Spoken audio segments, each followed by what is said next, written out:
First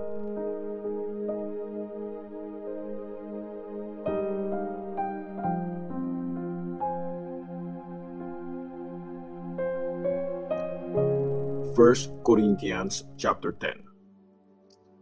Mga warning laban sa Diyos-Diyosan. Mga kapatid, gusto kong malaman nyo ang mga nangyari sa mga ancestors natin na sumunod kay Moses.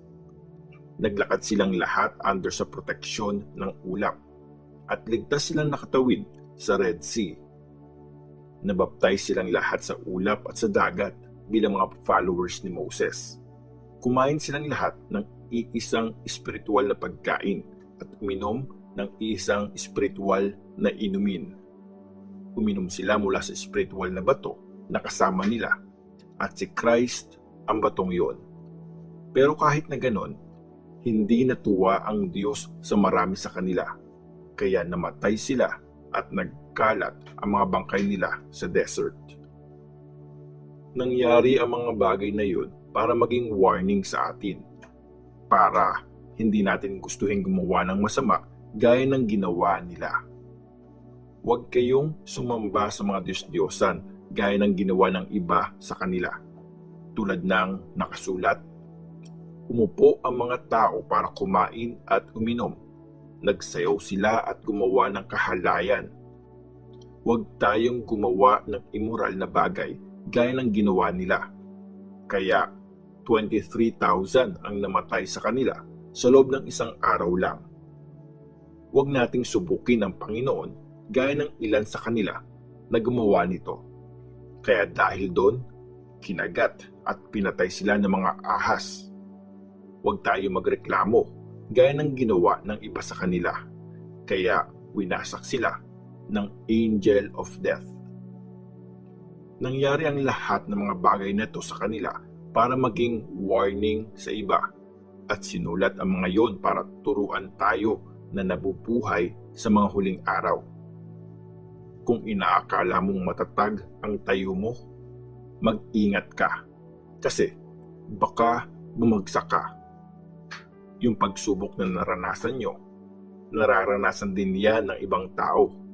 Pero tapat ang Diyos sa pangako niya at di niya papayagang masubok kayo ng higit pa sa kaya nyo. Pagdating ng pagsubok, bibigyan niya kayo ng lakas para makayanan ito at ng paraan para malagpasan ito. Kaya, mga kaibigan, huwag kayong sumamba sa mga Diyos-Diyosan. Kinakausap ko kayo bilang mga taong matino. Kayo na ang mag-judge sa sinasabi ko. Yung baso sa Lord's Supper na pinagpasalamat natin sa Diyos, kapag uminom tayo doon, nakikishare tayo sa dugo ni Christ. At yung tinapay na pinipira-piraso natin, kapag kinain natin, nakikishare tayo sa katawan ni Christ.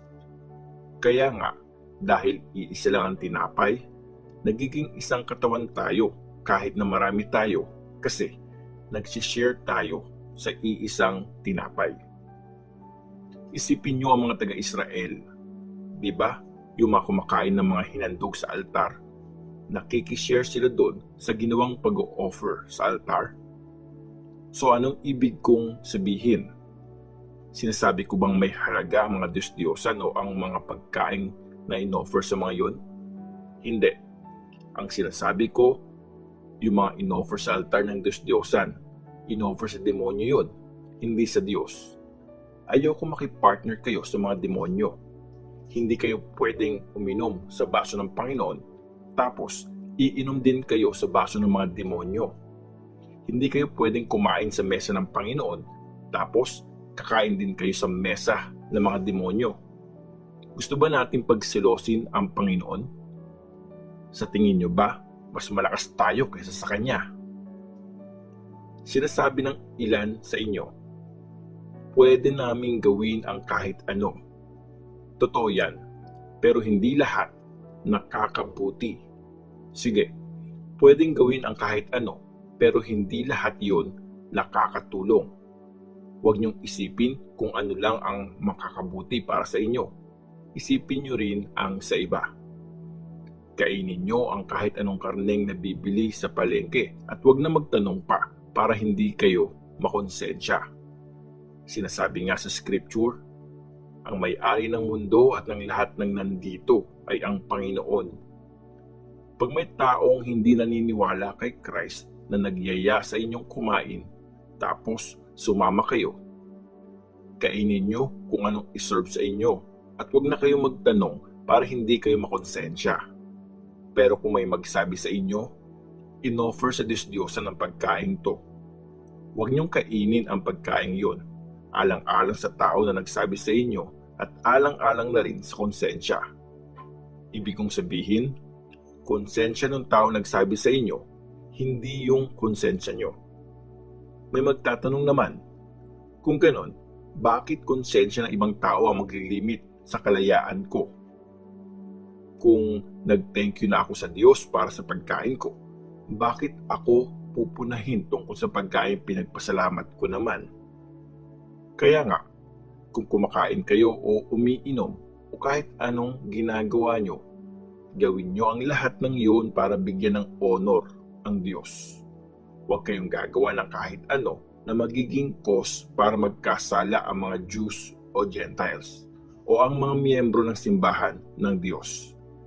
Gayahin niyo ako. Tinatry kong mapasaya ang lahat ng tao sa lahat ng ginagawa ko. Hindi ko inuunang sarili kong kabutihan, kundi yung ikabubuti ng marami para maligtas sila. Gayahin niyo ako kung paano ko ginagaya si Christ.